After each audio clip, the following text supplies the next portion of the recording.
Hello, listeners, and welcome to episode 73 of Push to Plat. We are back on the right numbers, I promise you. Look, we have a treat for you this week. I know you're thinking CJ has not talked at all about the PS5 console. I know you also don't care about my opinion, but look, we've got a wonderful guest today, so we will dabble a little bit in that. But that's not what we're here to discuss today.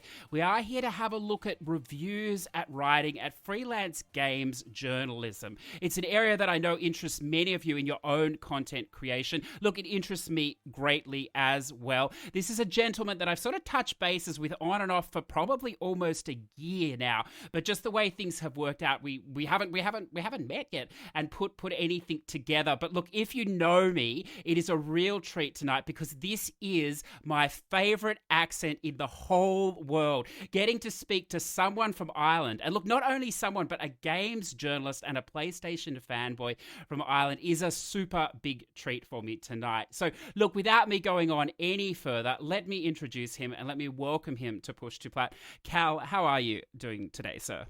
I'm pretty good. I'm feeling excited and I'm ready to go. Oh, good. Very good. Very good. Well, look, why don't we just start at the basis if you can, so our listeners can get a bit of a feel for you. What's your sort of history with games? When did you start? How did you fall in love with it? So the first instance I ever got involved with games, I was about, I would say, 4 or 5, maybe 6 years old, and my uncle took me down to one of those rental stores that are no longer a thing anymore, like Blockbuster, Extravision, whatever it was in the country you're listening on, and essentially brought me down with the idea of getting a movie. And my uncle had a PS1, but I hadn't really shown any interest in it at the time because I was just so little, just hadn't had the opportunity. And he said, "Why don't you pick out a game just to try it?" And I still remember the game that I got. It was Roscoe McQueen Firefighter Extreme. Oh, wow. Which yeah, it's one of those. If it wasn't your first game, you definitely wouldn't remember it. That's how I put it. As far as I remember, it's kind of like you ascend down this building or climb up this building rather, that's on fire, and you're just gradually putting it out. Yeah, it's not all that impressive, but I just remember it very vividly because it's my first game. And then from there, like the big hitters would have been Pokemon was a big one, and around that time. Loved Kingdom Hearts when it came out as well. That was a big one. Spyro was a big hitter too. And then from there, it was just anything that I could get my hands on. And I think the game that probably sealed in the idea that I was a massive games fan rather than just a casual gamer that liked to play games now and again was Klonoa 2 Lunaty's Veil, if you've ever heard of that one. It wasn't the full game, it was the demo that came out for the PlayStation 2 at the time. And I just remember playing through the demo for that, and it was just like I played it again recently and it still stands up. It's really, really fantastic.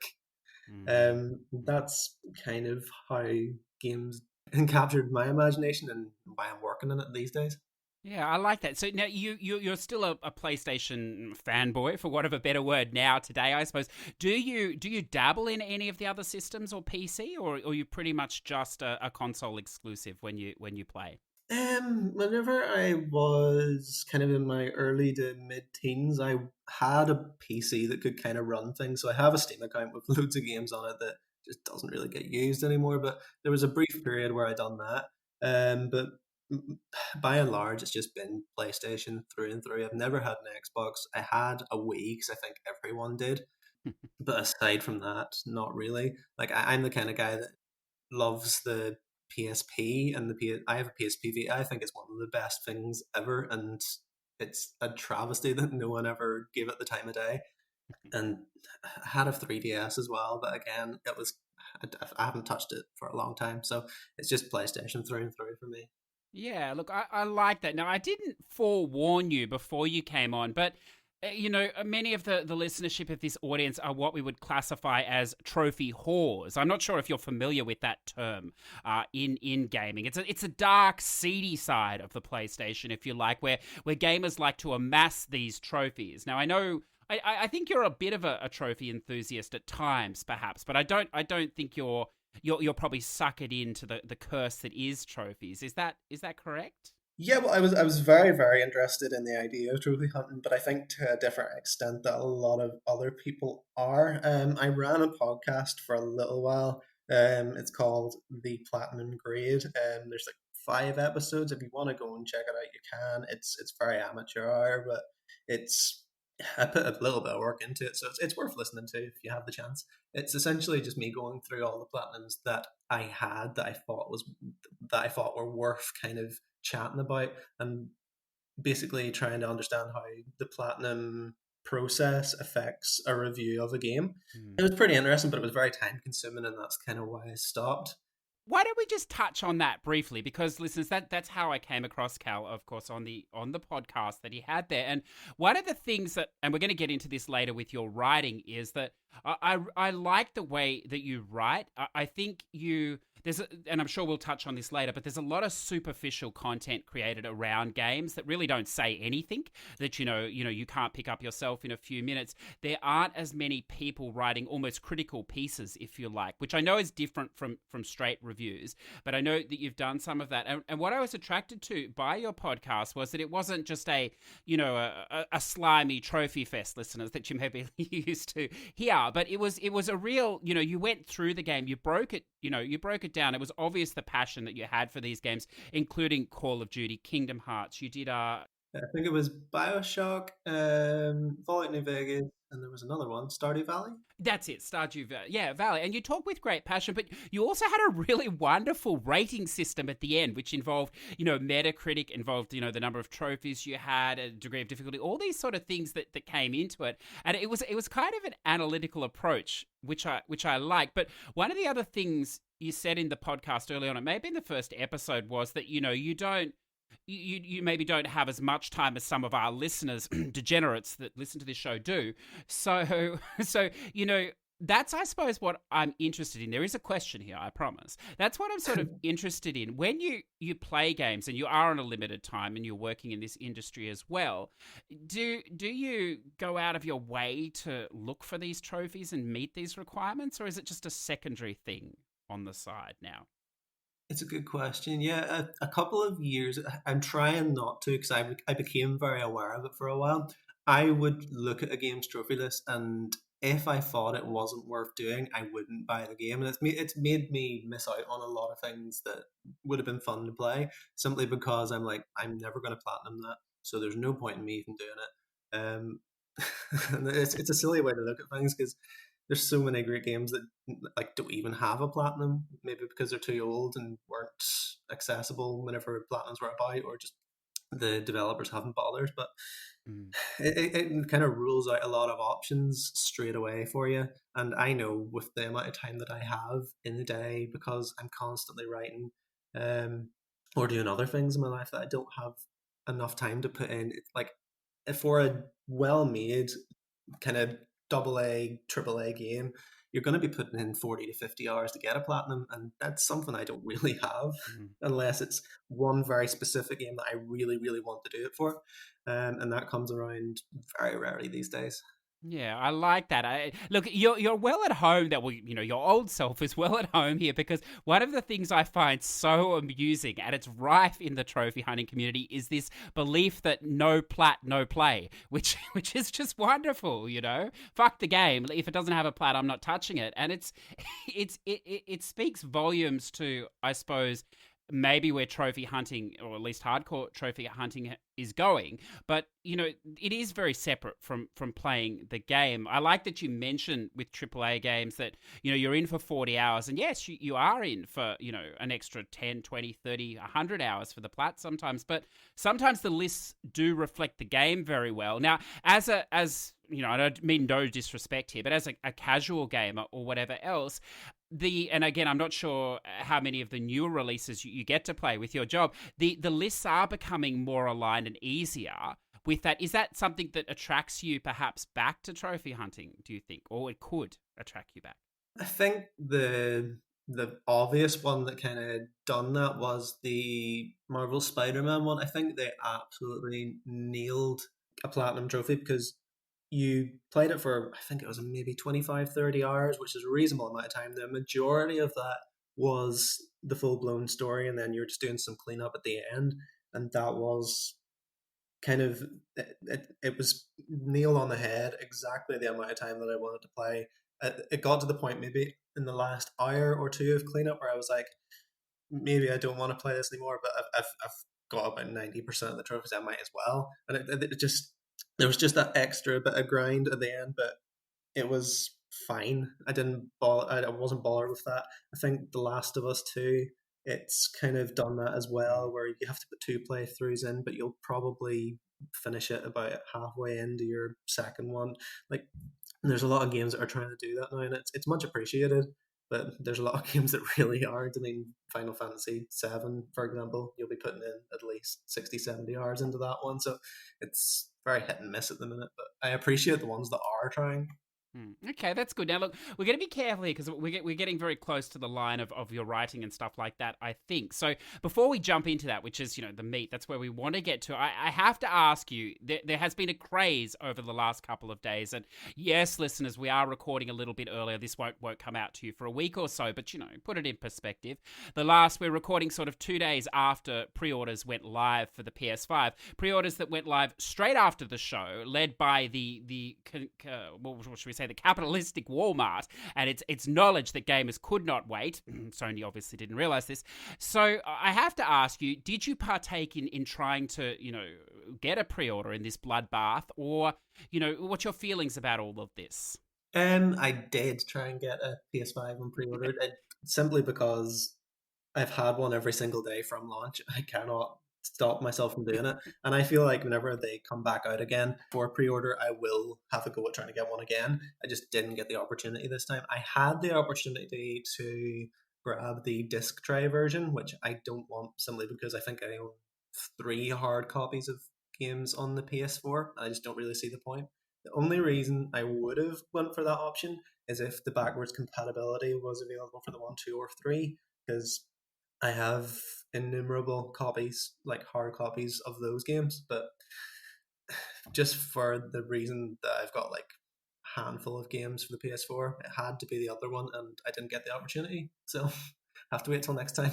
Yeah, no, look, I like that. It's funny, because obviously having the digital option, as you say, like probably 95% of my games are digital as well. Yet in the back of my mind is that, if we move to this console, then I'm pretty much locked in. If I don't get the physical, physical disc one, and I'm not sure what it's like where you are. You're in a more civilized country than perhaps we are here in Australia, but the price of games can be ridiculous on the PSN store here in Australia. You can buy the physical much cheaper, and even though you're saving, potentially $150 on the digital version, it has been in the back of my mind for the last couple of days of how much more money, in effect, I may be paying for games over the next cycle if I only have the digital version. Is that of concern to you, or the ease of convenience is enough to outweigh that? It is something that I was actually thinking about as well. Like, you save the money now, but they're going to try and hit you hard whenever the digital copies are on the PS Store, and there's no other way to buy the game. It means they have you, and there's nothing else you can really do other than submit to their pricing, which can be pretty ridiculous, especially at launch. But aside from games that I really, really want, I just wait until they're down to at least half price before I take them on, because I have so little time to play games anyway. I can wait until they're a couple of weeks old and then grab them at a discount price. I'm happy enough for that. It might be difficult at the start of proceedings whenever the PS5 is just out and every game is like $60, $70 or whatever, but I think that'll die down pretty quick. Yeah, I think that's valid.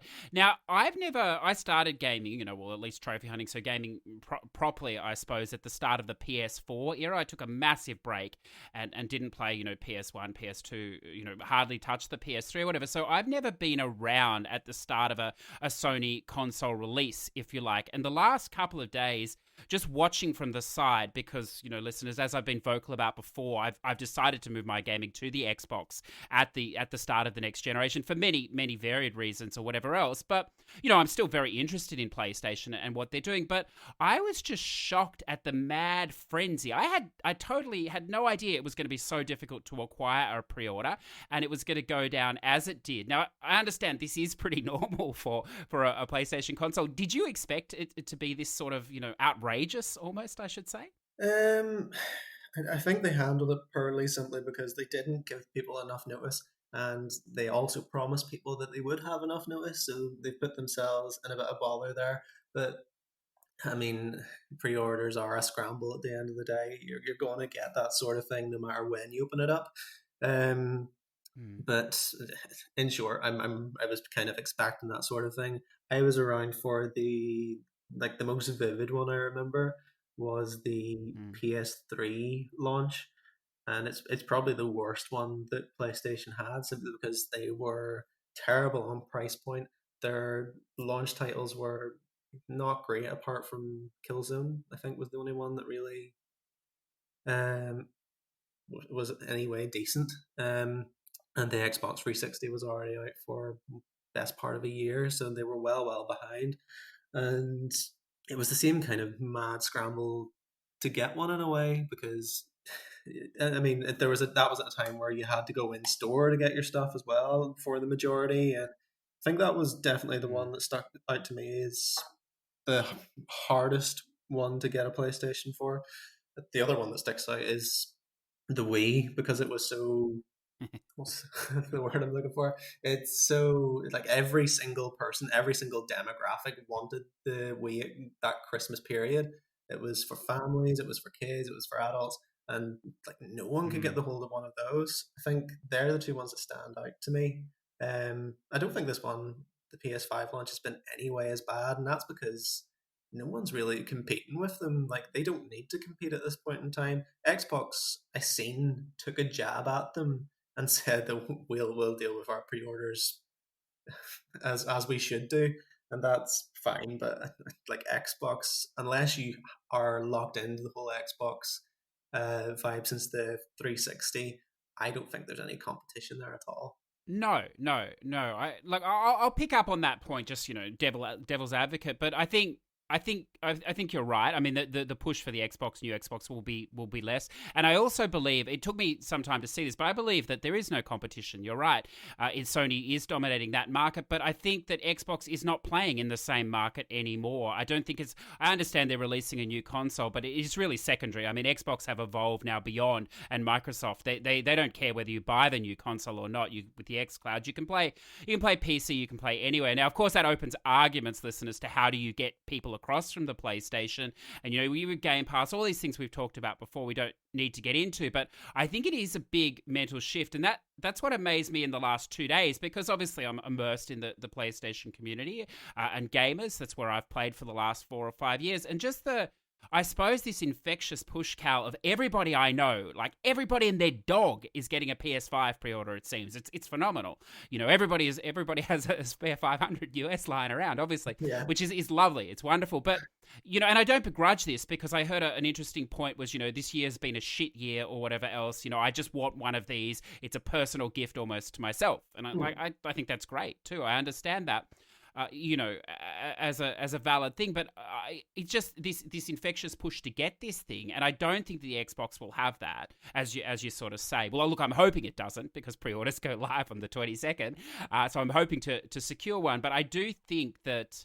I think Xbox has moved on, and I think, you said there was a jab there, but don't forget there was also a jab by Sony in the Push Square article. I don't know if you've seen this, just yesterday or two or 3 days ago, about how Game Pass is not a sustainable feature that Sony could offer, because it's a loss, a financial ruin almost is what they implied, which, look, is true. And of course the Microsoft dude came out and said, well, look, don't worry about us, which is wonderful as well. So, it's good for competition, but it was only a few months ago that Microsoft wouldn't even acknowledge PlayStation anymore as a competitor themselves. They only acknowledge Google. So it does show the directions. And I think, I'm laboring this point, but I think it just shows that the two companies are moving in drastically different directions now, even though primarily they're releasing basically the same console. Yeah. specs ish. So it's interesting. I don't know how you feel about that. Well, I have a theory actually on it. Hmm. Essentially, I think that this is the last console that Xbox are going to bring out at all. Mhm. I think that they're going to move in a completely different direction in the next 5 years. With Game Pass being what it is, it's so much more comprehensive than PlayStation Now, which is abysmal. Like I've tried it. It's if you want to stream games that aren't Sony exclusives, you can download, or like this gen consoles or this gen titles that you can download. You need to have incredible internet to do it, and it's just not a very good application at all. So I think the Xbox are going to really cash in on their idea of the Game Pass. I think they're going to essentially turn into their own kind of streaming service, and I would not be surprised down the line if you had the PlayStation that dominates that entire market, and Xbox becomes a service on the PlayStation, like your Netflixes, like your Amazon Primes, etc., where you can just play Xbox Game Pass games within your PlayStation system. Mm. It's a long shot, but I think that Xbox would have a lot more success doing that than trying to appeal to a market that Sony has on lockdown. Really, Yeah, I think that's a really interesting point. I think that's part of the reason why I'm interested in shifting at this point in time is because I tend to agree with you. I think Xbox has been very open. I mean, their dealings with Nintendo as well. You know, they're open for that, and I think you're right. I think they are pushing that subscription model service, and I think the other interesting thing they're doing, you know, they're conceding to Sony on the grounds by releasing the cheaper console as well as a great foothold to attract, you know, PlayStation gamers that maybe want to have a look at Xbox or whatever, but don't want to outlay thousands for a PC or, you know, 500 US or whatever for the main system. So it's interesting. But I want to ask you this on the other side. I don't know if you've seen this. Of course, Sony are not offering, you know, well, they're offering a cheaper version of the console in a discless version, but it's the same specs, which, you know, I think is solid. It's whatever. But they're also offering this deal with PS Plus. I don't know if you've seen this, where there's now a handful of extra games that you'll get for free, which is perhaps a great way to incentivize people from the Xbox to come across. But all of those games are games that most PlayStation gamers would already own, I feel. I don't know if you have seen this or not. yeah, seeing the PS Plus collection thing come Mm, out now, I think that is very much aimed at those that aren't already on the system because, like you said, like I have the stern majority of those games already. But for those that haven't had the opportunity because they've had a lack of exclusives on the Xbox and they're just kind of chomping at the bit to play those games, it's an opportunity for them to come across. And considering the price point of a digital PlayStation, I mean, it's a price point that I didn't think that we would get. I thought it would be a lot more expensive because they can put any price on that they really want to, and they were very generous in that respect, I think. do you think perhaps do you concede that they probably price matched Xbox, whether they're making a loss or not? That's perhaps what happened here. Um, I think that they were keen to be in the same ballpark. I think that it depends on they probably want to get as many people across, and that's why they wanted to price match Xbox. Because if they went higher, they'd still get all of the customers that they have at the moment. Everyone would renew and go to Mm. the PlayStation again, so they would make money that way. But they would probably lose out on the opportunity to take all of Xbox, the kind of customer base for them, and increase their own. So I think that's what they had in mind. It's rather get more people on side than make more money now, play the long game. Yeah, it's interesting. And I mean, look, I know you didn't come on today to talk about this, so we will move on because I want to talk about the writing and things. But, you know, sorry to dwell on that. But it's an interesting thing. And I suppose over the next few months into November, we'll see what happens there. And, you know, as I said before, I look forward to hearing some wonderful stories from people that do pick up the PS5 this year and the enjoyment that I'm sure it will bring. But look, why don't we move across now to freelance journalism, to writing of games? And what I want to ask you to start with is, what do you like about it? Why do you like to write about games, I suppose? Well, initially, as a young teen growing up in school, the only thing that I really enjoyed about school was English and the writing side of it. not a massive reader, but I like writing stories, doing journalism, just kind of being critical was a big thing as well. Like I wanted to voice my opinion through writing. I'm not the most articulate vocally, and I'm not the most out there in terms of my opinions whenever I'm speaking out loud. But whenever it's on a page, I feel like I can really articulate it well, and I can deliver good opinions that cut through most of the generic conventional stuff and really show something for what it is. And the thing that I was most interested in a large amount of time it was sport, but and football in particular. But then after that it turned to games and I thought, well, maybe I can do something with this. Um Whenever I was going through university, I was doing a teaching degree, which I was not all that interested in doing. It was kind of just for my parents' sake more than anything else to see that I was actually doing something and pushing towards a conventional career. But it wasn't for me, and I got a couple of years into the degree and kind of just sacked it off because it was making me miserable. In all honesty, it was me kind of giving in to the idea I was going to do this job for 4 years, and I couldn't stick the idea of that, so I dropped out of that. And while it upset a lot of people, I think people have came on side now because I'm working towards something that isn't very conventional. It's a very saturated field. It's very hard to make a living in, and you have to put a lot of voluntary time to get yourself anywhere. But that's why I enjoy it, because I get to talk about the thing that I really enjoy, do it in a way that I know I can do in a very articulate way, and I just enjoy it. I like covering everything that's coming out, and it means that I get occasionally to review things on the day rather than have to wait and buy it myself. You know, Yeah, free games, of course. Yeah. exactly. So, what I want to ask then, and look, I by no means am baiting you here. It's a serious question, but when we love something, well, in my life, I found that I fixate on certain hobbies at different stages of my life that I really fall into. For a time it was snowboarding. Now for gaming it was music. Well, music for my whole life, I suppose, as I work in that field now. But one of the things that I learned in my 20s was that it's very difficult to make a living out of something that you really like, as you're sort of you've alluded to, and sometimes well, for myself in my own life, I found that it's probably easier to make a living doing something else and enjoy my hobby and pursue my hobby as a hobby. Because if I try to turn it into a job, it changes for me and I don't like it so much. So I don't know if you can relate to that or how you see that. You might see that as full of shit, perhaps, but how you sort of see a balance between something that was obviously a passion, for your childhood and stuff, and then turning it into a career. I see where you're coming from, because a lot of people would fall into that bracket where you do something that you enjoy so much and it becomes less of a fun hobby and something that you are obligated to do constantly with no real breaks. And then your hobby can't be Mm. your escape from that. But because I'm writing about the games so often and not necessarily playing them a lot of the time, I still have that escape where I can go and I'll just play a game and I'll just not write about it, not deal with it, and then I can write about something else later. So I can still kind of separate the two at this moment in time. Um, but I do see where you're coming from.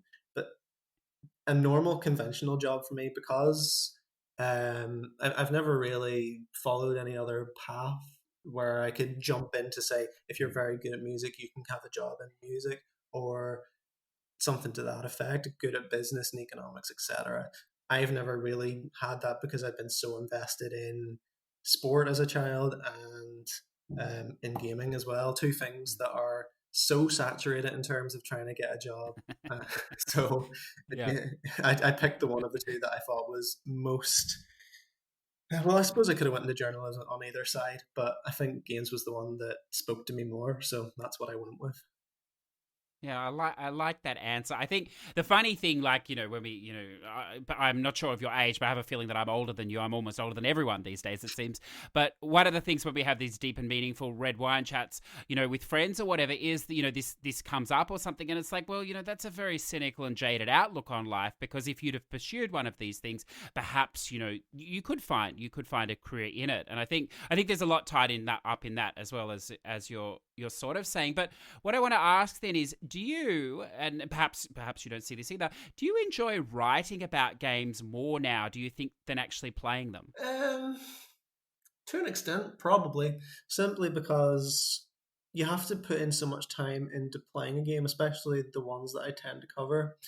It depends on the game, in all honesty. If it's a 30-hour AAA, AA, or AAA or AA game, yeah, um, I mean, it's very hit and miss.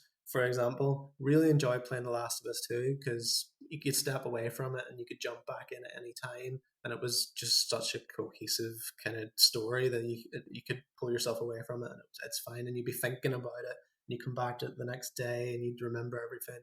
And that's a very hard one to write about because it is so jam packed and nuanced and full of things that you have to cover. Whereas if you're covering something that isn't that fun to play, but it is fun to have a go at and write at and be critical of, then that's when I enjoy it more. But as a whole, I think I probably do enjoy writing more than playing at the moment, simply because you get to cover such a wide variety of things. Like, I'm covering games through people that are asking me to do retro reviews or that I've missed out on from 10, 20 years ago.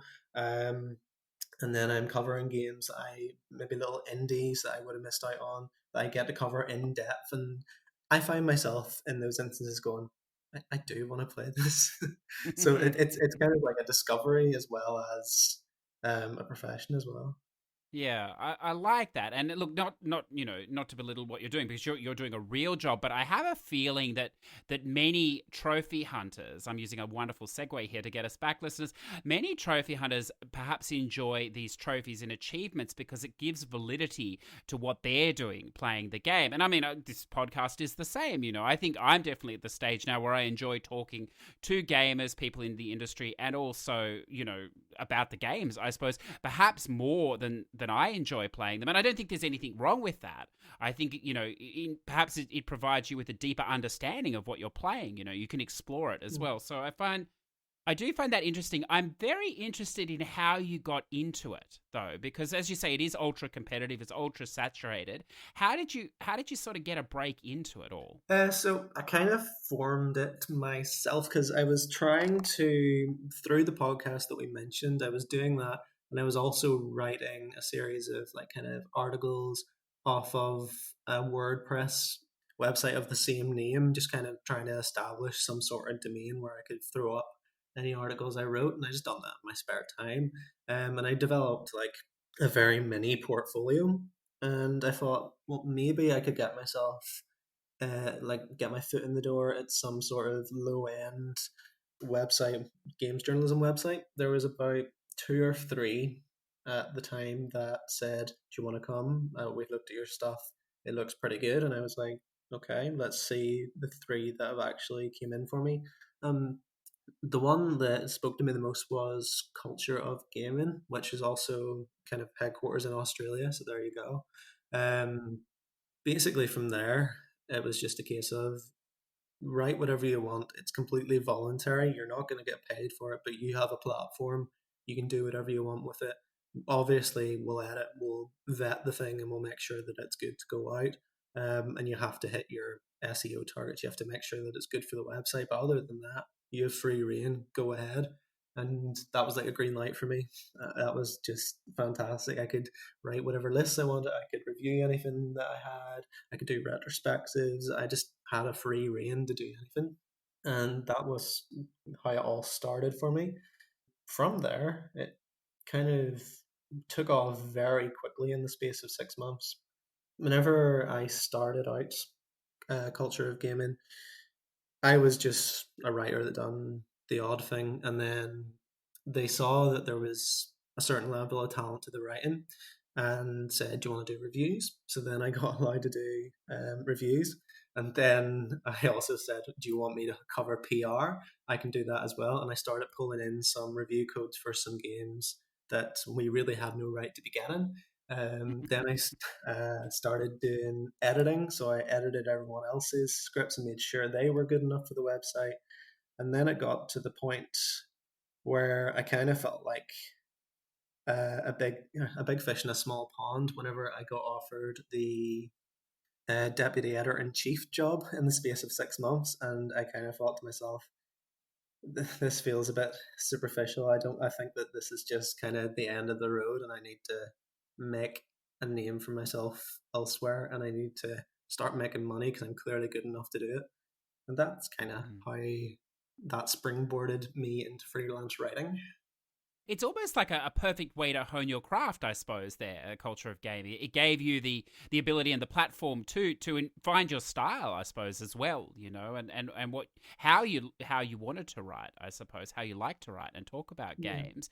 One of the things now, I don't know about your opinion on this or not. I work in the music industry and have mentored many young musicians that are moving from studies to trying to make a living in what could also be described as a saturated market before COVID. So it's devastated now, perhaps. But one of the things that is most difficult when working with young people in the early 20s is this concept of exposure versus reality of eating, because everyone is happy to, well, not everyone, but many people are happy to offer people chances if they only have to pay an exposure and experience. But when it comes down to cold hard cash, suddenly a lot of these things dry up. But on the flip side, you can't expect to be paid in your craft if you don't hone it and you don't practice it. So I suppose, and you said you moved on there after 6 months. How much of that was in the back of your mind as well? That you do need to maybe serve time, but when is the time served, I suppose. Because I'd been kind of doing it in my spare time and throughout my young adult life, just kind of doing it through other mediums, because I would find myself just doing it for fun, writing little articles that would never go anywhere. So I'd Mm. already honed my craft to an extent, but I needed to do it in a professional setting. And because I was moving up the ladder, so to speak, so like exponentially, I was flying up that ladder. I thought, well, look, if it's going that well, I could definitely try and do this on my own. And if it doesn't work out, I've technically not left culture of gaming. I could still provide content for them. I just never have the time. There's never an opportunity for me to do so. Yeah, I think there is a instance where you need to be able to hone your craft to an extent, but you need to take your chances as well. And I felt that it was definitely the time for me to jump off that boat and try and swim on my own. And that's what I tried to do. Yeah, I like that. I mean, one of the, there are so many attractions to working in a creative profession. I mean, there's a lot of people on the outside just see the benefits of the flexibility, the freedom of expression, the freedom of time, especially if you're potentially working for yourself in it. And they don't see the other side of it, which is, and it's hard to explain to someone that has a, for want of a better word, a regular job, not a conformist job, definitely, listeners, but a regular job. It can be like jumping off a building with no safety net to take that step, because you as you say there, Cal, you are defining your own career path, which, whatever a lot of people want to think, they're on a track. Most people are on a track, which is, it's healthy, it's good for society. But stepping off that track, it can be terrifying, but of course it can be hugely rewarding as well, as it sounds like it is for you, if not really busy. Can I ask you? There's a couple of articles I want to get into that you penned here in a moment, but can I sort of ask maybe some of the more fun projects you've had where you've reviewed, or the games you've enjoyed reviewing? Would you like to share a few? Goodness, like there's so many. The ones I've been enjoying at the moment, probably the big name ones that have came out. I'm working for a channel called Film Comics Explained, who are trying to branch out from movies and comics, as you'd imagine, and going into gaming, where they just kind of do a deep dive into certain game series. And I'm the ideal guy for that, so I took that on. Essentially, I've been writing a series of scripts the only ones that have came out at the moment, because there are a few on backlog at the minute, it's for the Bioshock series. I've done the full trilogy, just kind of deep diving into all of them. So if you want to go check those out, they are there. I've enjoyed making those, and I've recently done a couple of other ones as well on Call of Duty. I did one on Dead Space as well, which kind of rehashes a lot of the stuff that I covered in a article of my own and added a lot of extras to it. And then other projects that I've enjoyed. Um, there's a website called The Global Gaming that hasn't launched, but they've kind of been putting together a really comprehensive esports database of all things esports games, where it's like you've got your guidelines for the game, you've got guides on how to do things, you've got the best items and cosmetics and blah blah blah. Like I've been putting together quite a lot of that, and I enjoy doing that as well. It's just another avenue of gaming that I get to see. I just like doing diverse projects because you get to see all sides of it. But that's a couple of things that I've been doing at the moment. Actually, I want to talk about one that I really didn't enjoy because Please. I wanted to ask that, but I wasn't sure if you wanted to go down that path. I do for one particular Good. because I have real beef with them. And there's a channel on YouTube called Game King. So essentially, what they are, they're a very clickbaity, very child friendly kind of channel, and they essentially just cover Fortnite videos, Fortnite streamers, and some like they have really obnoxious titles like top seven Fortnite streamers that got robbed live. It's stupid, but I took on the job because it paid semi decently, and it, it was just something to do to tide me over. Man's got to eat at the end of the day, so Of course.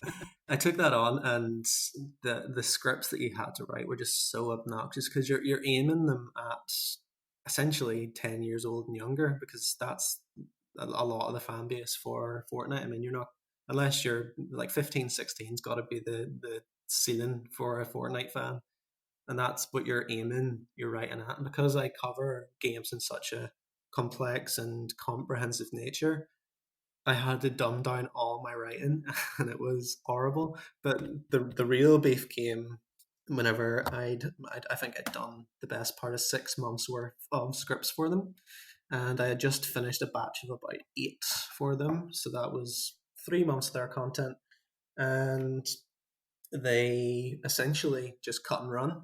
And this happens in the freelance game not regularly because most people are decent, but I was so surprised for such a massive channel. This is a channel that has upwards of about 600K subscribers.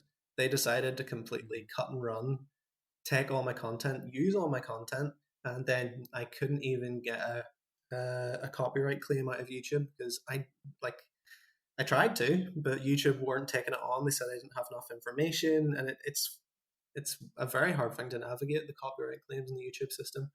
So essentially, just lost out on a lot of cash because of those guys. So just wanted to make everyone aware.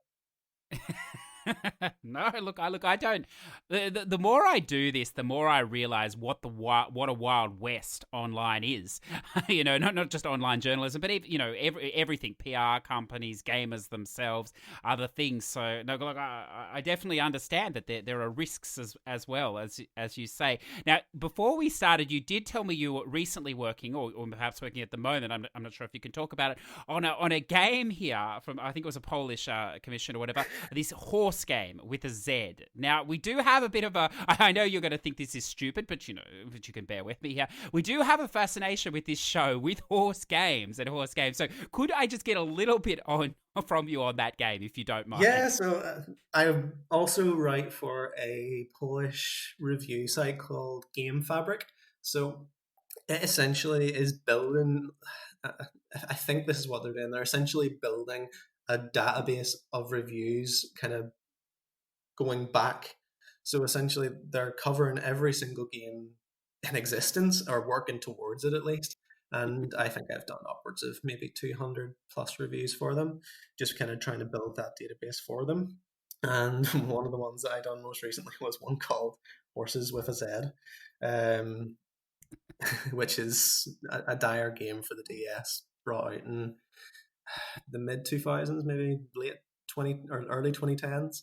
It's absolutely tragic, but it's just one of the many games that I cover for them. You get a real wide variety. You cover a lot of adult narrative driven games for them, but then you cover games that have just came out a week ago, AAA releases. You get all sorts. So it's fun. It's interesting. I get to see things that I would never have really looked at otherwise, and get to look at it in depth.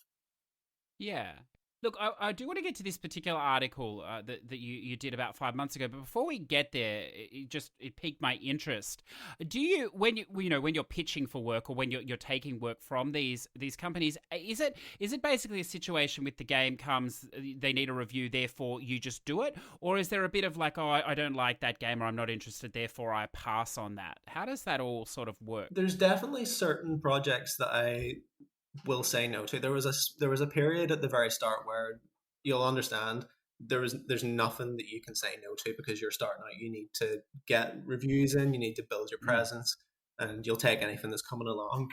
But after a little while, and certainly where I'm at now, I can say no to anything that I really want to within reason, and it tends to be the ones that I feel I don't have enough scope for. If I can research it and I can kind of find out, if I have a base to build on, I'll take it on. But there's some people that come to me and say, "Can you cover this really in depth?" And I'm like, "I have absolutely no point of reference for this. I am not taking this on. You want someone else." It's more me just being honest with the customer and saying, "There's definitely someone that can do this better for you, and I don't want to upset you at the end of all this." It tends to be the more tech sided Mm. things that people want covered, because it's not something that I have a lot of knowledge with, like specs for certain things and just things of that kind of nature. It's just not something that I can cover. There's other things as well, but they can't. They escape me at the moment. So I will say no to a number of things. But in terms of actual, just can you review this game for me? I mean, I'll pick up pretty much any one of them. There's not really one I would say no to. Yeah, okay. No, that's fair enough. Well, look, let's turn to the relevance, I suppose, or the validity of games journalism and what you're doing. And again, I'm not trying to bait here. One of the things that I've had to temper my sort of approach to how I see that form, and its relevance or whatever, is I have to consider my position versus the average person. I don't mean to be egocentrical here or at all, but as the listener knows, I perhaps have a game buying addiction, perhaps, and so and I'm lucky to be in the position where I can buy every game that I want, and you usually do. So therefore, the need for reviews is not paramount for me. I like to experience it without any other views or whatever, any preconceived notions, I suppose, about it. Now, of course, that leads to some absolute shit shows, that cost, substantial amount of money that played for 5 minutes or whatever. But it's a risk that I'm willing to take, I think. But it's not a risk that, everyone is willing to take. In fact, I'd say the greater majority of people are not willing to take. And basically where I'm going with this, I think, is that you did, as I said, about 5 months ago, you did a piece, I think, with a friend there. And it looks like a prose, maybe a conversation back and forth, and you entitled it. It's a wonderful clickbait title: "The Death of Games Journalism." Yeah, I remember that one. It's a fantastic read, listeners. We'll link it through the thing, the show notes. I highly suggest you, because it's really what turned me on again to your writing, I think. And one of the things, there's a few points I'm going to pull out. Maybe we can talk a little bit, if you don't mind, on it. You said that many gaming outlets are so large, or this was the question posed, so large, their views and methods of reviewing have become both decentralized and ineffective. Now, I would tend to agree with this. Do you still believe this, or what do you feel about that statement? Well, first of all, just before I jump into that, the person that wrote or helped me kind of put all that stuff together, it was kind of like a joint effort for that article, was Will Nelson, who helped me put that together. I just want to give him a shout out because he's a very, Mm. very talented writer. He was definitely my right hand man whenever I was working at Culture of Gaming, and he runs the Retro Release podcast. So I just want to give him a little bit of a plug there. Of course. But throw the question at me again there, because I've lost my train of thought again. Well, I mean, it leads to the point of reviews as an overall thing, I think. And you're as a freelancer and individual, but again, you're working for bigger sites and everything else that they have become. And I think you're probably referring to sites here of IGN and this nature, Yeah. but it's all fair game. That they've become so big or whatever else that it is impossible to provide effective, in-depth reviews. And I think the whole point of this, interview or whatever else was just to show that it's so difficult now because there is no benchmark in the industry, which is a far wider problem. How do you see all that? As a freelance writer yourself, going into a field where there is no regulation, there is the Wild West mentality. Every site has their own rules or benchmarks, if you like, that make sense to some degree, some more than others, perhaps. How do you see all of that? Is it that wild? Do you think, or do you think it has sort of maybe self-policed itself now? Once you get to the top of the game, I think it is very much dog eat dog, and it's very corporate and about staying afloat. The biggest ones, well, the obvious two that I touch on the article are Kotaku and Mm. IGN. I think they represent two different things. Um, IGN is probably arguably the most corporate, biggest games journalism outlet around. And for that reason, they have to kind of conform to certain things. They'll never admit that they are, but I can say with some sort of confidence that whenever they have to review something, I feel like they don't give a comprehensive overview. They don't throw too many opinions out that'll rock the boat, and they give a review that won't hurt the sales of the game too much. For example, I seen that they just covered the Avengers game, which I think they gave a 7 or an 8 for. I can't remember, but I feel like that was a very safe review when that game could easily be covered a lot harsher because of the it has a lot of comparisons for me to the likes of Star Wars Battlefront 2 that got a lot of abuse for what it did, but they've essentially monetized the game that had no right to be monetized. It was an action adventure kind of RPG game that got turned into some sort of Destiny clone, and it baffles me that people are being so nice about the game, but that kind of speaks about what they do. And then on the other side, you've got Kotaku that aren't as big of a corporate presence, in my opinion. I think they are, in a way, the biggest representation of the little guy in a weird way. They have some great journalists on there. I mean, they lost one of their best very, very recently, and they still have a couple of good ones on there, but it's definitely took a turn.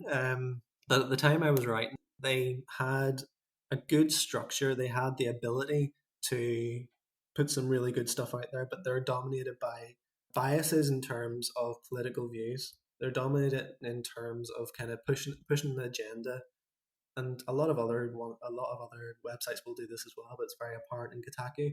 And they also have this need to stay afloat because they do pay people a wage at that website, and to an extent, I don't think they can afford to do that as confidently as other websites do. So there's a cavalcade of ads that are going to hit you every time you go on, and they cover every game inside and out. Whereas IGN will do a review, they'll do a playthrough, they'll do a couple of guides, that's them done with it.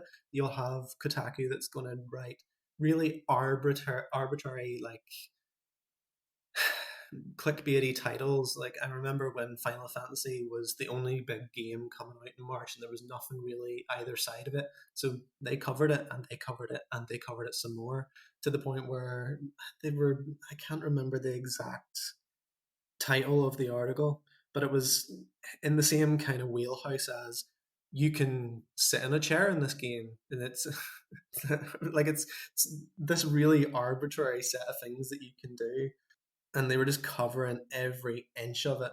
And it's to get as many people through the door as they can, keep the lights on, and I understand that, but it just leads to journalism that isn't what it needs to be. It needs to be comprehensive, giving opinions, and sticking to your guns. And I feel like the higher you get up the chain, the less and less you're going to stick to your guns. Yeah, I think that's a very mature answer.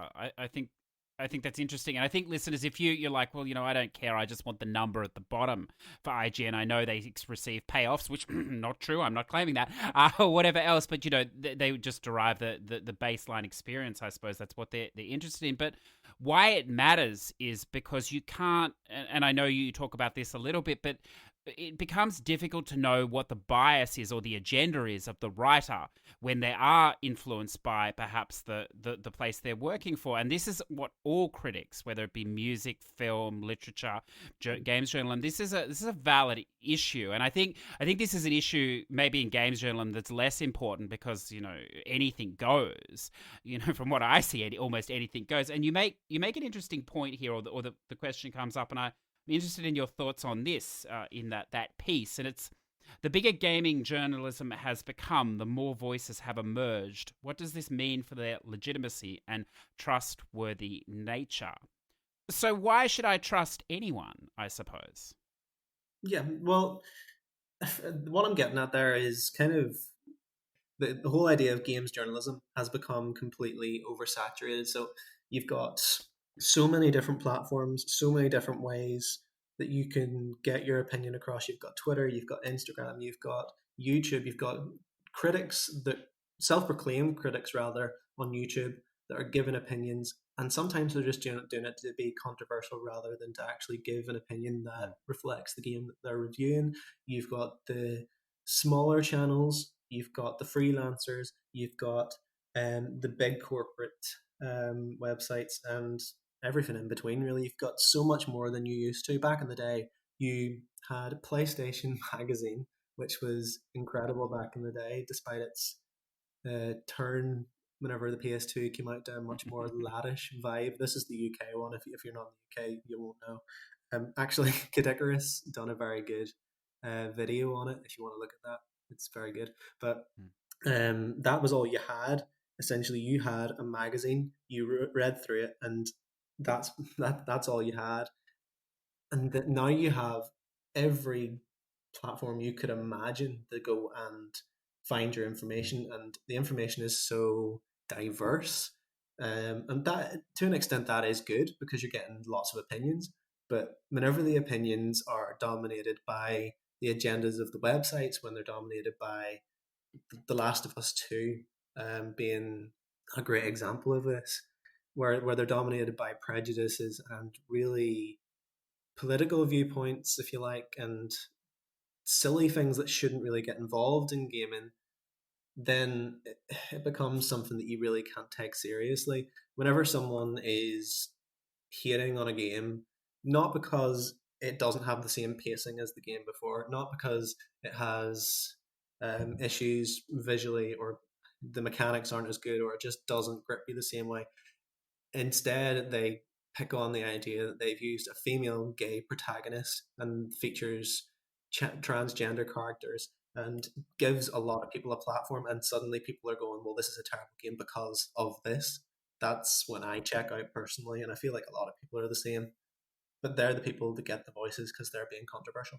Yeah, that's an interesting point. Now, I want to tread very, very carefully here because one of the great things, and I think it leads to the problem perhaps that there are more voices, is that it's much easier now to contact developers, to contact publishers. They're open. If you're prepared to play the game with them, then they're open to review codes, to taking things or whatever else. Of course, when you take a code, and I don't know how you feel about this, but when you do take a code, you really are required to create some sort of content, whether it be positive, negative, whatever you're going to create, truthful, untruthful, however you're going to push that button, you are required to create something in return, aren't you, really? Yeah, you 100% are. Whenever you take a review code, you have to produce something. You're not necessarily, well, in my experience, I'm not sure how the big wigs operate, but in my experience, I've never been told you have to cover X, Y, and Z. You just need to give your opinion on the game, make it as fair and just as you can, abide by the embargoes, and that's all you got to do. Have at it. That's really the way it should be.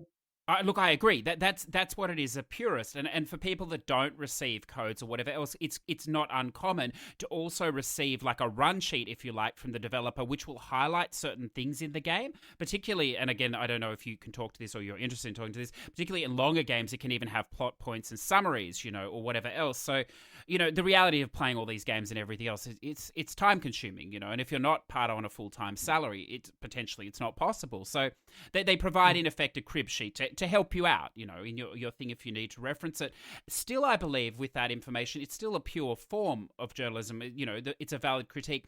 Where I wonder, and again, this is where I tread carefully because I know you mentioned these two names in this article, is that I think some content creators have been very successful, and both of these are very successful, of course, referring to Jason Schreiber and Colin Moriarty, but they've also been incredibly successful at tapping into the underlying core, I think, and I tread very, very careful here, but the core, perhaps, loneliness, the core, maybe anti-establishment in their mind, core left-wing, if we even want to go that far, that does feature in many gamers. They associate with these sort of creators because of this persona they've created, which I'm sure is their persona.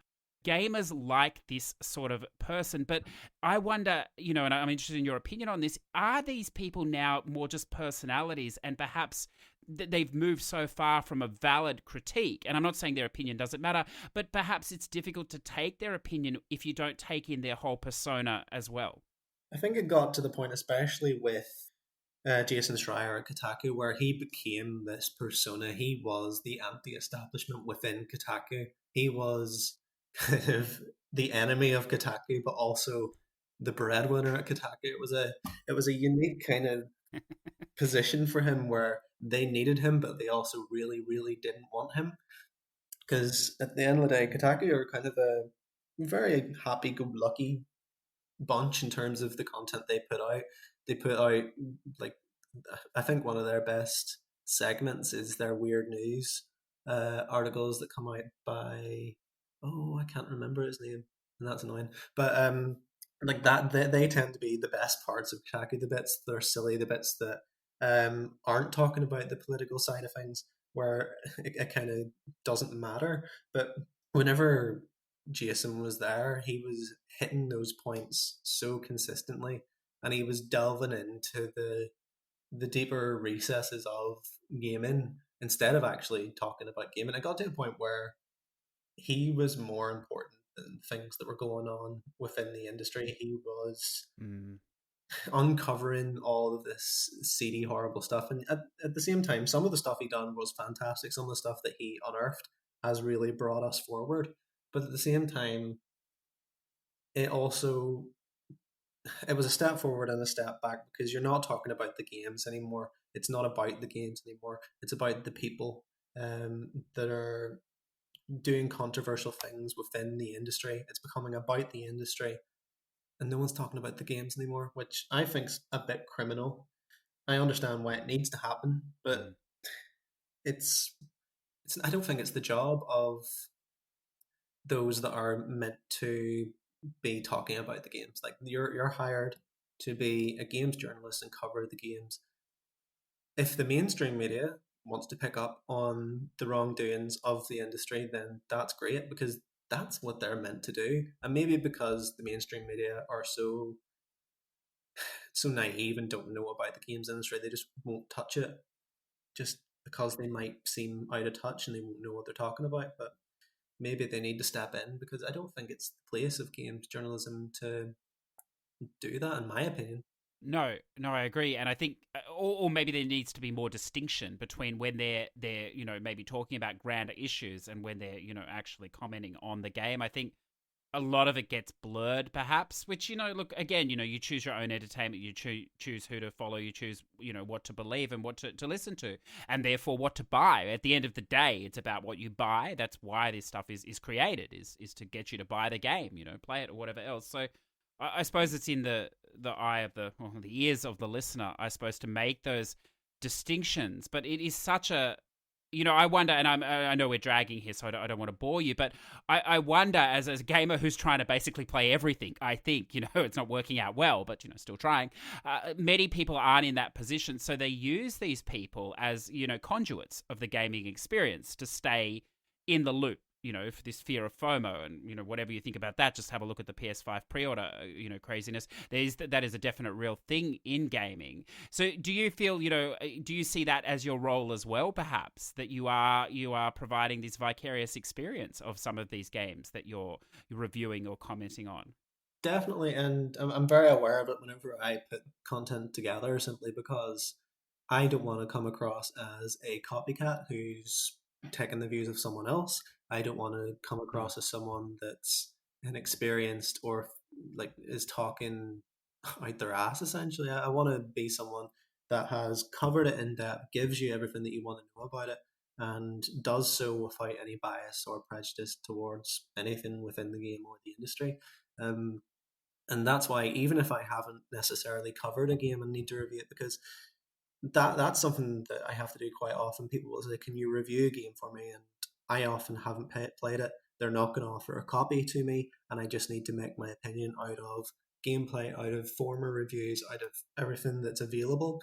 And while there is this kind of notion you could just go to IGN, look at their review, and kind of rehash it because they're going to have done a pretty decent job, I'll find myself going to 5 or 6 different reviews. I'll watch the gameplay for myself. I'll see if I can find anything about the design, and I'll really dig deep into it to find out exactly what is going on, because I don't want to represent it wrong, or at least I want to represent it as true to myself as I can. Yeah, I mean that plagiarism and everything. It's a very valid point, and it's you make it sound very it's very very valid. But of course, that's very difficult to do, not to be influenced by somebody else. And I think what I enjoy about critics that I do value, that I do perhaps seek their opinion for, is I find that many of them have this antagonistic personality that it wouldn't allow them to agree with other people, I think. And I know in that article you made an interesting point that it is okay to there's nothing wrong with pandering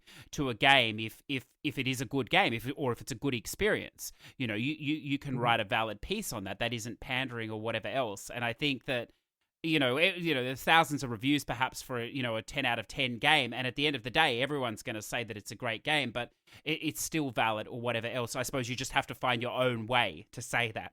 Yeah, I completely agree with that. Yeah, I don't really have very much to say on it. I think that's exactly the game. Yes, that was a wonderful leading question, wasn't it? Yeah, look, I know I dragged you down a rabbit hole there today, and I know, listeners, it got a little bit serious or whatever else, but it's a question that I've wondered for a long time. And as I said, I'm not baiting, in any disrespect, but to me, I've wondered if reviews are even valid anymore. I mean, we're moving into this age where things are so accessible. Many people are making their own choices, but then, as you say, you look at your IGNs, you look at your Jason Schreiber, you look at your Colin Moriarty, yourself as well, writing. You're attracting an audience. There are people that do want to read this and do want to know. So it's obviously important. It's obviously valid, and as money gets tighter, definitely in the next year, I Mhm. think it will, it's going to become more of a valid thing. So I suppose, to wrap us sort of out, if you're happy, would you give, like, what sort of advice would you give that you've learnt so far that perhaps you wish you'd known at the start, pursuing this, or what sort of could you share? Kind of tips to get into the whole freelance game, essentially. Yes, I didn't want to say it like that, but yeah, yes. Yeah, that's fine. The things that I probably wish I would have known at the start, I think I had a pretty good start simply through the way I approached it, and I would encourage anyone to try and do it the same way. If you can get yourself to a point where you're doing it as a hobby, whenever you have a full time job or something, and you have the opportunity to work in a place that gives you a platform, it might not pay you, it might pay you pennies, whatever. Um, Try and build a portfolio where you can exhibit what you have to offer to a client if you're going to go into the freelance game. And once you feel that you have, I think by the time I left Culture of Gaming, I had in excess of about 60 articles up there, which I can then use as a portfolio. And then I took off and started making my own presence elsewhere, where you can branch out. I think after that, try and get as many people through the door as you can. Take any jobs that you can.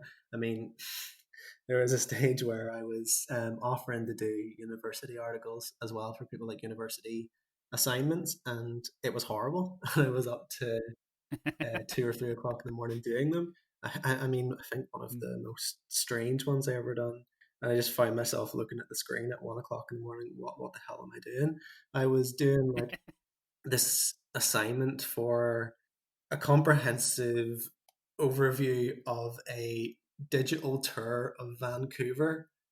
And I just thought, to myself, what the fuck's going on? I love that. But yeah, you find yourself doing that stuff all the time. These are the things that you need to take on so that you can get more positive reviews, get people to go, he might not be covering the kind of stuff that he wants at the moment, but he's covering it really well. Maybe I should give him a chance doing something that he'll be even better at because he has all that knowledge. And from then on, it's just working hard and building. I'm still at a stage now where I'm trying to fill my time completely because there are still days where you have a lull and there's not a lot going on and you're trying to pester clients to go, yeah, do you need anything else?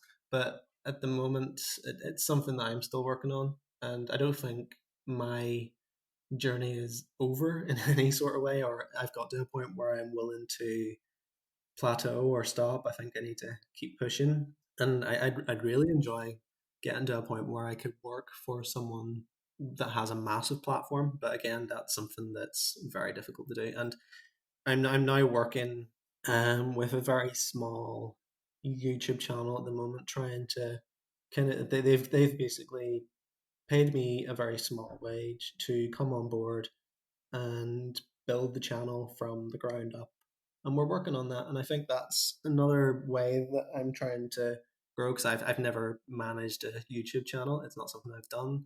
It's a different type of content you're trying to put out. I mean, you've got to nail your thumbnails, you have to get your titles, you have to make it clickable. And it's the same kind of idea, but it's a different format. I think you need to try as many diverse things as you can. So to summarize, essentially, get your foot in the door, have a portfolio to make yourself look good, get as many clients on as you can, and try and do as many different jobs as you can as well. I think that's the synopsis. Yeah, I like that. I mean, it's so funny. I'm nodding my head, but the parallels, I mean, in all creatives, I mean, in music, it's exactly the same. I mean, you're going to do some bizarre shit in your life to achieve your goals and to get where you're headed. But I think it's important, and I think the passion that you're sharing today is wonderful. Of course, like with all creatives, you do want to stay busy. You don't want to peak too early because that will just bring forward the drinking problem and addiction that so wonderfully accompanies the later stages of this profession. But you're still young, so you don't have to worry about that just yet. But no, I just of course. But look, I've really enjoyed talking to you tonight. I knew that I would, and I do want to thank you again, Cal, for carving out some time. Of course, his writings can be seen on the now the Culture of Gaming, network. Also, his podcast on the Platinum Grade podcast. Would you like to throw out anything else, or if our listeners would like to follow you, sir? Yeah, so if you want to commission me for any work, if or want to try and work on a project or want me to try and help you out with anything that you're doing, if you want advice, you can reach out to me. Like my main thing that I work off is Fiverr at the moment. Mhm. So I believe that my username is Callum Marsh and then an A and then 462, which is annoying that I didn't just make it my normal name, but that's what it is. You'll find me there. And then I throw out a plug for the YouTube channel that I'm actually trying to build at the moment. It's called Veryali Gaming. I've only took it on the last couple of weeks, so the content for the last few videos has been with my influence on it, and we're just trying to make it into a really professional channel and see how that goes. We are starting to get some game review codes in. I've took over the PR as well. We're actually set to put a review out for Crisis Remastered, which we got the hold of. So that's something to look forward to as well. And I think that's all the plugs that I need to hit. I think. Yeah. Excellent, excellent. Well, look. As I said, thank you again so much. And look. Maybe once you've recovered from this experience in 6 months or 10 years, and you so feel willing to risk returning or whatever else, I would love to speak to you again in the future and see how your career, I suppose, and your love of writing and all the tools that go into it, and all the wonderful experiences you still have to come, as they occur. But again, thank you so much for today, Cal. No problem at all. It's been a pleasure.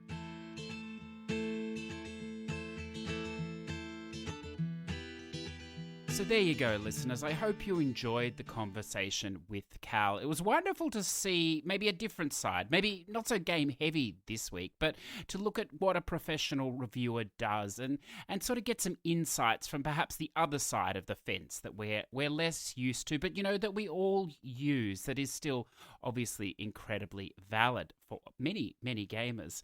So why don't we jump into a little bit of what I've been playing this week? But before we do, look, who would have thought last week, we got caught out, obviously pre-recording early with the Sony pre-orders, and then, the same thing has happened this week with Microsoft acquiring Bethesda. In fact, it's ironic because I literally uploaded last week's episode, and then 2 hours later, I read that news. So we're not going to touch that today. I'm actually sitting down with a wonderful returning guest, an Xbox aficionado and deeply immersed in that community, and we're going to talk many things, I think, but I think that will come up as well. So we'll save the Bethesda thing until he's with us, and you'll hear that next week. But look, let's jump into some games from this week for you. So what I'm going to start off with is the spam. Let's just get one spam title out of the way, because I get questions all the time. I'm getting messages on PSN. What's a good spam game? What can I play? How long does this take? CJ. And look, if it's on my profile, listeners, it must take less than an hour. It's self-answering. But look, we've got something here for you this week. It's from Ratalaika. It is the Ratalaika offering from last week, I believe, the Tamiku by Josian developer. Look, we'll go with that. It's a super easy plat. Maybe the first time you do it, it'll take you 15 or 20 minutes, but you're probably going to get this down to one run even, the more times you play it. Definitely if you stack it the 4 times. It is available on the EU, NAJP, and Hong Kong store, and it's only around the cheaper $5 US price. It's not one of the VN style prices, so you don't have to panic there, listeners. Look, all you need to do is 7 levels. There are 2 bonus levels as well, so I suppose 9 all up. But look, the bonus levels, you don't have to do anything if you don't want. Just wait for the timer to run out. There's 2 miscellaneous achievements which are impossible to miss, getting the red and blue balloon as you go.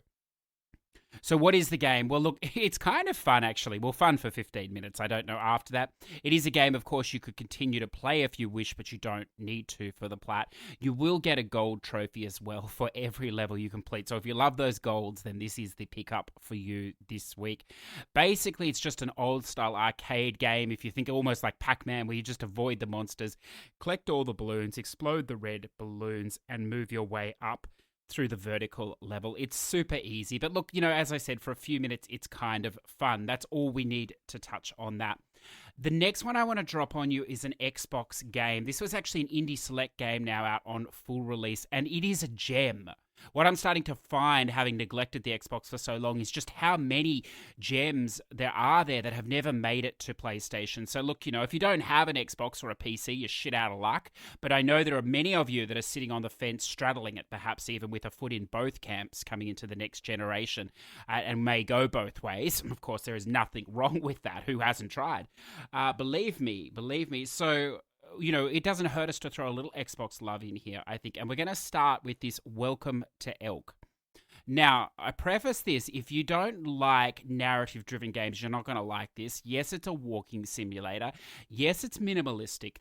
They package it as a biographical adventure. This is from the developer and publisher Triple Topping. Now, this game is fucking weird. There is no 2 ways about this. It's set in like a Scandinavian, far north. It could even be Icelandic, I think. This sort of a vibe, but it's set almost in this fantasy island, but it interdisperses some real truth, some real life stories as well. It has a wonderful sort of almost mythology running through it, like urban legend illusions, I suppose. And if you're currently playing Tell Me Why on the Xbox, then you'll know with the goblins, it's this sort of effect, and it's not surreal, but it just adds a little something to it, a quirkiness that draws you in. Now, if that's all this game had, I don't think it would be enough, because I said the art style is minimalistic. Basically, the whole game is in white and black shading, if you like the lines, but then the characters are in vivid colors, so it gives it this comic book-esque style, which again really adds to it, but again not enough, I think, to sell it. What sells it for me is the music in this game. It's a wonderful mix of folk music, if you like, from the north, and it's beautifully interdispersed. There is no voiced dialogue in this narrative experience. You do need to read everything, but the music is pervasive the whole way through. In fact, you could argue the music is almost a character. One of the great things about this game is the stories, as I said, and yes, some of them are absurd.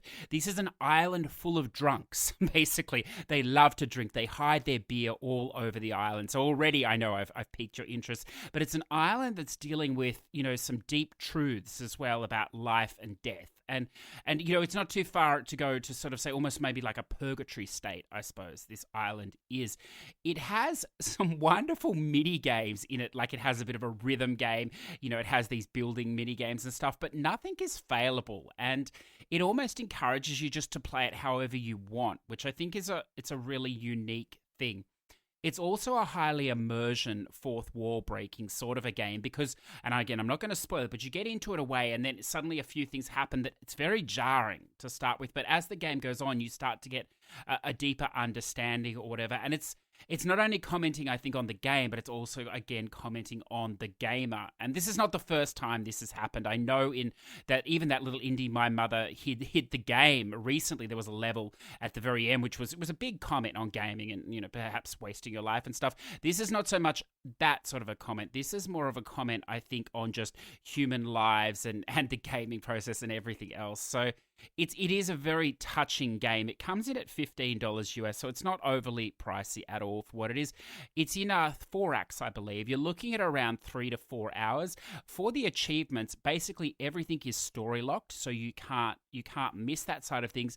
The other half of the achievements or so are for doing miscellaneous things or, looking at the poster or touching the car and stuff like this. I believe I got all of them without a guide. There was one that I missed, which you get at the very start for throwing up because you're drunk, because it's a drunk's island. You'll see when you play it. Listeners, I would preface, though, that there is no chapter select. You are in the open world, though, right up until the point of no return, and which you can continue from, but then that is going to be the credit. So perhaps if that does worry you, might want to check out a guide. There is a wonderful one on true achievements at this stage. That was Welcome to Elk.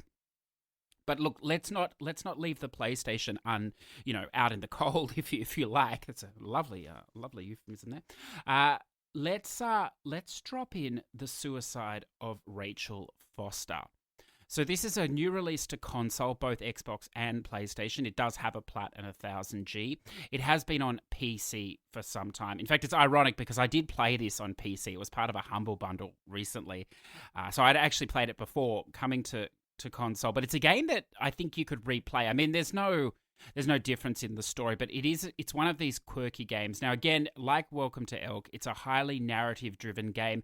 It's a walking simulator of sorts, if you like, and it has horror elements. I wouldn't say that it's scary, but there are definite elements. If you're going to play this, I would recommend playing it with headphones. I'd also recommend clearing the 3 hours or so it's going to take you without a guide, 2 to 3 hours to play this in one sitting. It is very Stephen King-esque here. It's got the shining elements all over it, and by that, it's set in a hotel, this time admittedly in Montana, not in Canada, in a deep snowstorm. And you're there basically, you're the daughter of the owners of the hotel, and you're there as an adult now, you grew up there as a child, to basically fix the hotel, see what's wrong with it, because it has been, in a state of neglect for 4 years, and prepare it for selling. But that's really the underlying starting point. From there, you start to delve into some pretty serious issues at the truth of the hotel, what broke up your family, if you like, and perhaps, who your father really was.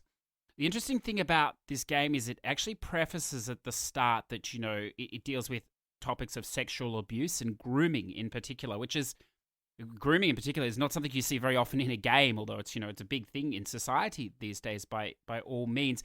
And it does sort of say that if you have experience with this or whatever, you may want to consider not playing the game.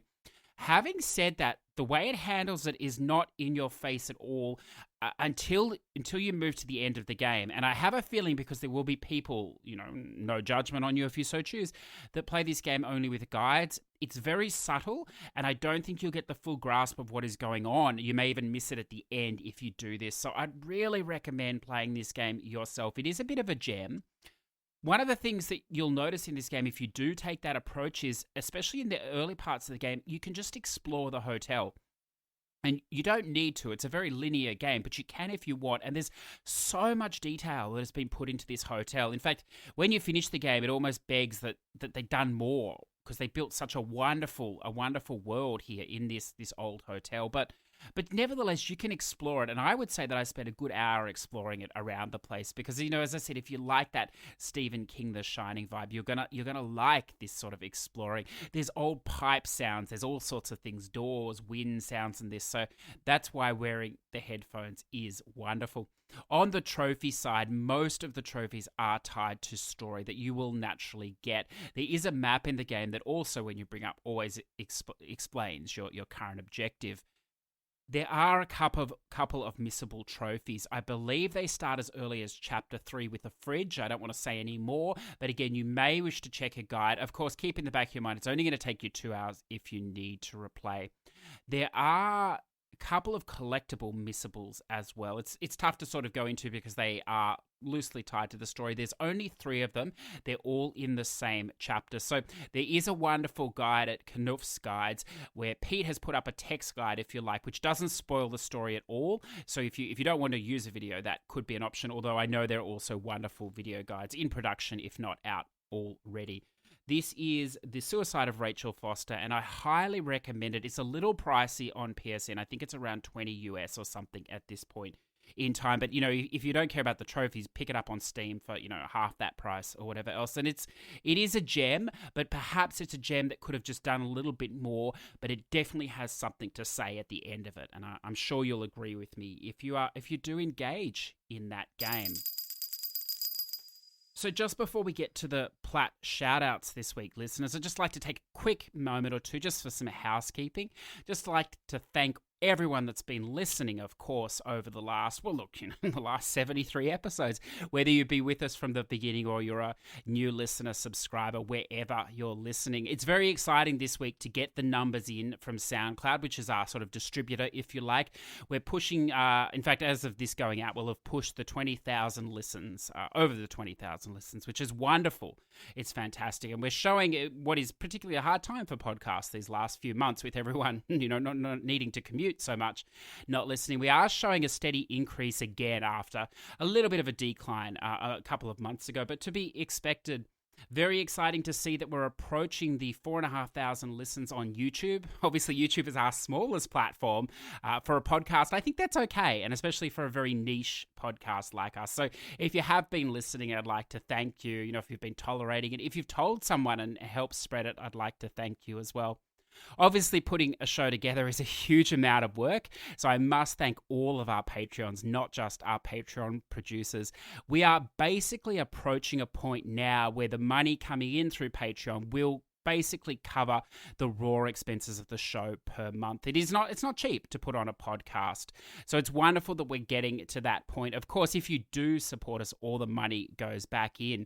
You don't need to support us by a huge amount either, a couple of dollars. And look, if you don't like Patreon or whatever else, we might look at doing some sort of a donation drive, maybe towards the end of the year or into next year, just a one-time $1, $2, whatever you want, because it really does help. Most of the cost of this has been coming out of my own pocket for the last 2 years, which, it's a passion project. Why should it not? But I hope you feel that the quality and production in the music and stuff like this is increasing as we go. And of course, these things, they don't come free. I mean, music in a podcast is very expensive as well, but I think it adds to it. I think I think it's a fun thing. So as I said, if you are supporting us already, I really appreciate it. If you want to consider it, look, that's wonderful. If you have no money, look, that's what my partner always says. There's no more money, CJ. Then, look, I understand that as well. Spread it, do whatever you want, like it, dislike it. Do whatever will help us get more traction. So, with that having been said, let's move to the community shoutouts. And luckily, after the marathon that was last week, we have a smaller number. We're going to start with Redbeard Rick, trophy number 8000 and plat number 192, Batman Arkham Asylum PS3. Not bad numbers for a 2-and-a-bit-year-old account. That's pretty good, isn't it? 192 plats, and this is not a man that just spams either. He's playing the decent games, as we can see here with the Batman Arkham Asylum, and he's working through the series, which is what we like to see, Rick. So more power to you as you continue on your way. He's also got here number 193, Tomb Raider PS3, and 194, Tom Clancy's Hawks, Hawx, I believe it is. There's a lot of PS3 this week, sir. Had a lot more fun than I expected with this. Special thanks to Renichi for boosting with me. So look, I'm pretty sure that's an ultra rare. It would be if Renici's playing it for sure. So congratulations. So wonderful to see there's some love being spread in the community and boosting help there. Excellent. MC Nitro, number 18, Saints Row 4. Took me about 51-ish hours. Not 51 or 52, but 51-ish. I like it, hours. Because of challenges and spending an amount of hours in a certain part of the map. It must be one of those AFK time trophies or something. I can't get into this series. I want to because of the dildo bat, but I just can't for some reason. So maybe too much personal experience. Who knows? But look, something to look forward to perhaps in the future. Renichi, number 168, Tom Clancy's Hawks. So look this. He needed it as well. That's excellent. Works for everybody, see here at Push2Plat. A little later than my partner at Redbeard Rick was a fun game I enjoyed boosting with someone from the community. Special thanks to Rick, who ordered the game on a whim without prior research. That's wonderful. Wonderful. I wonder if it's one of these games where you needed to order multiple copies and have multiple systems running, if it was just a two-person. But look, I don't know. I suppose if you have any questions about the game, you can ask them. Congratulations, guys. Number 169 for Renichi, Strike Vector EX. Very short and easy for an ultra rare. Most multiplayer can be soloed against bots. Well done, sir.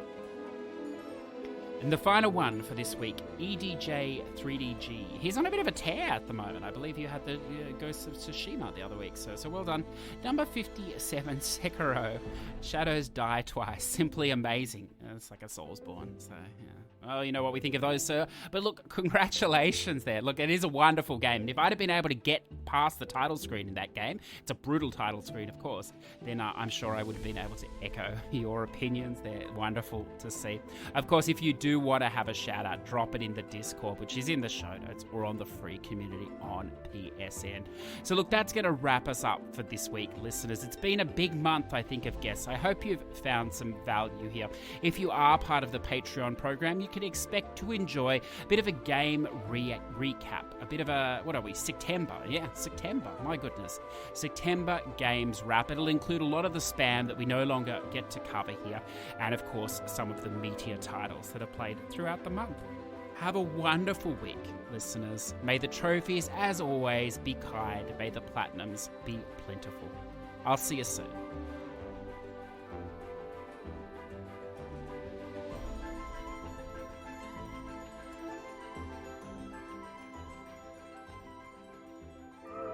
Push2Plat podcasts are conceived, written and edited by CJ Anderson in Adobe Audition. YouTube upload handled by Repurpose.io. Music licensing by Artist.io. Push2Plat would like to thank all our Patreon supporters, with special mention to our Patreon producers Zador VP, Redbeard Rick, T-Bird, Ready to eBay, and MZ Nitro. Without your support, this show would cease to exist. If you would like to say hi, jump into the Discord in the show notes or on Twitter at Push2Plat. If you're interested in supporting the show, then jump on Patreon, the Push2Plat Patreon, where you can find more information on how to support us and to allow us to continue to bring wonderful guests and topics from around the world.